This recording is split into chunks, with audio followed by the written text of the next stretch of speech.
नमस्कार, जय हिंद दोस्तों। मैं विकास तंवर एक बार फिर से आप सभी का स्वागत करता हूं एग्जाम टॉक्स में। और आज के इस सेशन में हम बात करने वाले हैं सीरिया के अंदर किस तरीके से तुर्की और ईरान आमने सामने हो सकते हैं, या फिर जानेंगे इस वीडियो में कि किस तरीके से तुर्की के बीच में और ईरान के बीच में टकराव हो सकते हैं सीरिया को लेके, और आखिरकार तुर्की क्या चाहता है और ईरान क्या चाहता है, क्यों तुर्की के इंटरवेंशन से खुश नहीं है ईरान, सब कुछ आपको यहाँ पे पता लगेगा। और अगर आप भी चैनल पे नए हैं तो डेफिनेटली आप इस चैनल को सब्सक्राइब कर सकते हैं। आपका अपना चैनल है एग्जाम टॉक्स। तो चलिए स्टार्ट करते हैं आज के इस सेशन को बिना किसी देरी के। और सबसे पहले हम देखेंगे थंबनेल पे हमने क्या लिखा है और वहीं से हमारी स्टार्टिंग होगी। यहाँ पे अगर आप देखोगे तो मैंने लिखा है सीरिया में तुर्की और ईरान आमने सामने। क्या ईरान हमला करेगा? तो जानते हैं क्या मुद्दा है और क्या चीज यहाँ पे होने वाली है। तो यहाँ पे अगर आप देखोगे तो पहले हमें यह समझना होगा कि तुर्की कहाँ पे है, सीरिया कहाँ पे है और ईरान कहाँ पे है, ताकि चीजें आपको थोड़ी सी अच्छे तरीके से समझ आ सकें। तो नेक्स्ट स्लाइड अगर आप देखोगे तो यहाँ पे हमने क्या मेंशन किया है, यहाँ पे हमने एक मैप जो है वो दिखाया गया है। और इस मैप में अगर आप यहाँ पे देखोगे तो ये तो है आपका सीरिया, और जस्ट इसके ऊपर आपको मिलेगा तुर्की, और इसके यहां पे अगर आप देखोगे पूर्व की तरफ तो ईरान नाम की कंट्री आपको यहां पे मिलेगी। अब हमें समझना ये होगा कि ये जो ईरान नाम की कंट्री है ये खुश क्यों नहीं है कि तुर्की ने यहां पे इंटरवेंशन किया। यहां पे देखो, ईरान के जो सुप्रीम लीडर हैं आयतुल्ला अली खामनेई, उन्होंने एक स्पीच में कहा था कि कोई एक ऐसा देश है जो सीरिया के अंदर बशर अल असद को निकालने के लिए जिम्मेदार है। यानी आपका अमेरिका तो था ही, अमेरिका के साथ में आपके यहाँ पे तुर्की जो है उसने भी साथ दिया, जो आपके बगावती ग्रुप थे उन लोगों का, ताकि वो सीरिया के प्रेसिडेंट बशर अल असद को सीरिया से निकाल दें। क्योंकि बशर अल असद जो है, जो कि यहाँ पे सीरिया में पावर में थे, तो उसका पूरे तरीके से समर्थन करते थे रशिया के राष्ट्रपति पुतिन। अब जब सीरिया से निकल चुके हैं बशर अल असद और उसके पीछे जिम्मेदार बताया है तुर्की को, अब तुर्की से खुश क्यों नहीं है ईरान? अब ये जो ईरान नाम की कंट्री है वो तुर्की से इसलिए खुश नहीं है क्योंकि जो तुर्की है वो अपना प्रभाव बनाना चाहता है इस सारे के सारे क्षेत्र के अंदर। और यहाँ पे जो तुर्की नाम की कंट्री है वो कहीं ना कहीं नॉर्थ अटलांटिक ट्रीटी ऑर्गेनाइजेशन का भी सदस्य है। नॉर्थ अटलांटिक ट्रीटी ऑर्गेनाइजेशन के साथ साथ में अगर आप बात करोगे तो इजराइल के और ईरान के रिलेशंस काफी खराब हैं। साथ में अगर आप बात करोगे तो बहुत सारे मुस्लिम कंट्रीज हैं जो इजराइल को एक देश मानते भी नहीं है, पर उसके बावजूद भी तुर्की जो कि एक इस्लामिक कंट्री है उसने क्या किया, इस तुर्की नाम के देश ने इजराइल को बहुत सारी चीजें जो हैं वो प्रोवाइड करी, जबकि हमास के बीच में और आपका इजराइल के बीच में लड़ाई स्टार्ट हो चुकी थी उसके बाद। और इस बात से आपका जो ईरान है वो खुश नहीं है। दूसरा, ईरान जो है उसे पता है कि तुर्की इस एरिया में प्रभाव बना के कहीं ना कहीं इन कंट्रीज को अपनी साइड लेके जाना चाहता है। तीसरी बात ये कि तुर्की से डर क्यों है ईरान को, तो तुर्की है भाई इसका मेंबर, और इसके अंदर आज के टाइम पे 32 मेंबर कंट्रीज है। इन 32 में से एक पे भी अटैक होता है तो ये 32 मिलकर अटैक करेंगी। अब इस नॉर्थ अटलांटिक ट्रीटी ऑर्गेनाइजेशन के अंदर तुर्की भी है और अमेरिका भी है। अगर मान लो तुर्की के एक सोल्जर के ऊपर भी अटैक कर दिया ईरान के रेवोल्यूशनरी गार्ड्स ने, तो तुर्की का साथ देने अमेरिका भी आएगा। और अमेरिका तो चाहता ही ये है कि वो ईरान को पूरे तरीके से तबाह कर दें या इस मैप से ही मिटा दें।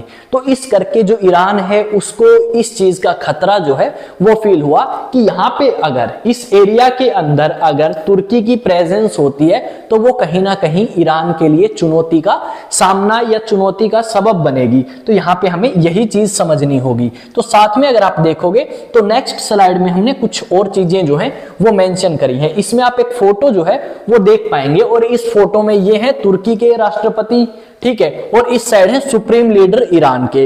ये आपस में बात कर रहे हैं। और यहां पे इस न्यूज आर्टिकल में क्या लिखा है, सीरिया में क्या अब तुर्की और ईरान एक दूसरे से टकराएंगे? तो भाई टकराएंगे तो नहीं, क्योंकि जो तुर्की के राष्ट्रपति हैं वो भी काफी इंटेलिजेंट हैं और उनको पता है कि भाई उन्हें किस तरीके से फायदा होगा। और यहाँ पे अगर हम देखें तो ये कभी भी तुर्की के राष्ट्रपति अर्दोगान जो हैं वो अमेरिका के लिए तो फायदेमंद होने वाले नहीं है साबित, क्योंकि ये अपने लिए तो कर सकते हैं कुछ अच्छा, पर अमेरिका के लिए अच्छा हो ये इन्हें बिल्कुल भी पसंद नहीं है। अब ऐसा नहीं है कि तुर्की की और ईरान की हमेशा से अनबन रही है, तुर्की ने बहुत बार मदद जो है वो करी है ईरान की। आप सभी को पता है ईरान के ऊपर काफी सैंक्शंस जो है वो लगा रखे हैं अमेरिका ने। सैंक्शंस लगने के बाद भी तुर्की ने बहुत सारे जो हथियार हैं वो प्रोवाइड कराए हैं, या फिर आप कह सकते हो बहुत सारी ऐसी चीजें जो ईरान के काम की हैं वो आपकी तुर्की ने ईरान को दी हैं। यहां पे आप देख पाओगे, ये तो आपको सुप्रीम लीडर नजर आएगी। नेक्स्ट जो स्लाइड है उसमें हमें क्या देखने को मिलता है ये भी हम देख लेते हैं। नेक्स्ट स्लाइड में एक और आपको क्या मिलेगी, इमेज मिलेगी। इस साइड तुर्की के राष्ट्रपति और इस साइड आपके ईरान के, ठीक है। तो ये आपको इमेज में नजर आएगा कि इस साइड ईरान के हैं और इस साइड तुर्की के राष्ट्रपति आपको नजर आएंगे। इससे नेक्स्ट स्लाइड आप देखोगे तो इसमें क्या लिखा गया है, Turkey tells Russia Iran not to intervene in Syria rebel push. अब जो तुर्की है उसने ये कहा रशिया से कि भाई हम ये चाहते हैं कि आपका जो ईरान है वो भी इंटरवेंशन ना करे सीरिया में, और साथ में रशिया भी इंटरवेंशन ना करे, क्योंकि यहाँ पे बशर अल असद काफी लंबे टाइम तक रूल करके गए हैं सीरिया के अंदर, और वहां के राष्ट्रपति भी रह चुके हैं, पर उनसे खुश नहीं थे तो लोगों ने बगावत करी उनके खिलाफ, और बशर अल असद को अपनी कंट्री सीरिया जो है वो छोड़ के कहां जाना पड़ा, सीरिया को छोड़ के उन्हें जाना पड़ा रशिया के अंदर, और रशिया में उन्होंने अपनी पत्नी के साथ में शरण ली है।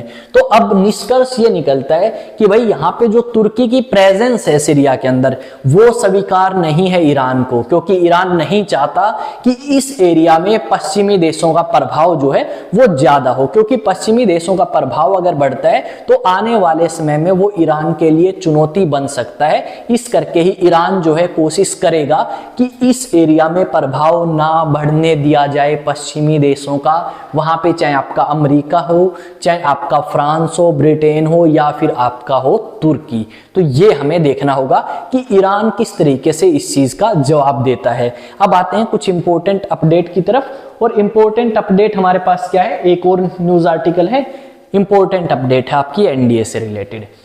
बहुत सारे स्टूडेंट हैं भाई जो आपकी एनडीए के लिए प्रिपरेशन करना चाहते हैं, तो डेफिनेटली एनडीए के लिए आप प्रिपेयर करो, हमारे साथ ज्वाइन करें अचीवेक्स एकेडमी पे, और ये आपका कॉन्टैक्ट नंबर दिया गया है, इस पे कॉल करें और आप एनरोल करा सकते हैं। कक्षा 11वीं के अगर आप स्टूडेंट हैं या आप क्लास 12th के स्टूडेंट हैं तो डेफिनेटली अपना रजिस्ट्रेशन कराएं और प्रिपरेशन करें स्कूलिंग और साथ में एनडीए की भी, ठीक है। तो यहाँ पे स्कूलिंग भी कराई जाएगी और एनडीए की प्रिपरेशन भी। स्कूलिंग में आर्ट्स स्ट्रीम लेना चाहो, नॉन मेडिकल लेना चाहो, दोनों यहाँ पे आपको अवेलेबल मिलेंगी, और क्लास 11th भी और क्लास 12th भी कराई जाएगी, और साथ में प्रिपरेशन भी। ये आपका जो कोर्स होगा ये फाउंडेशन होगा, जहाँ पे आपको हर एक सब्जेक्ट जो है बहुत बेहतरीन तरीके से कराया जाएगा, ताकि आपकी जैसे ही क्वालिफिकेशन हो एनडीए के लिए आप एनडीए का एग्जाम दे सको और उसे क्रैक कर सको। एड्रेस है आपका यहाँ पे मेंशन किया गया है, Shri Kali Devi school, model town, Hansi, Haryana के अंदर आपको ये इंस्टीट्यूट जो है ये मिलेगा। तो ये आपकी एक अपडेट थी भाई। अगर चीजें समझ आती हैं, बेहतर लगती हैं, तो डेफिनेटली आपको ये चैनल सब्सक्राइब करना चाहिए। अगर आप कोई सजेशन देना चाहते हैं कमेंट सेक्शन में दे सकते हैं। अलग अलग सोशल मीडिया प्लेटफॉर्म पे फॉलो कर सकते हैं, टेलीग्राम, इंस्टा, फेसबुक, व्हाट्सएप, हर जगह एग्जाम टॉक्स जाके सर्च करें, या चैनल के डिस्क्रिप्शन में लिंक मिलेगा, वहां से जाके लिंक पे क्लिक करें और ज्वाइन करें मेरे साथ। मिलेंगे नेक्स्ट वीडियो में, तब तक जय हिंद, जय भारत।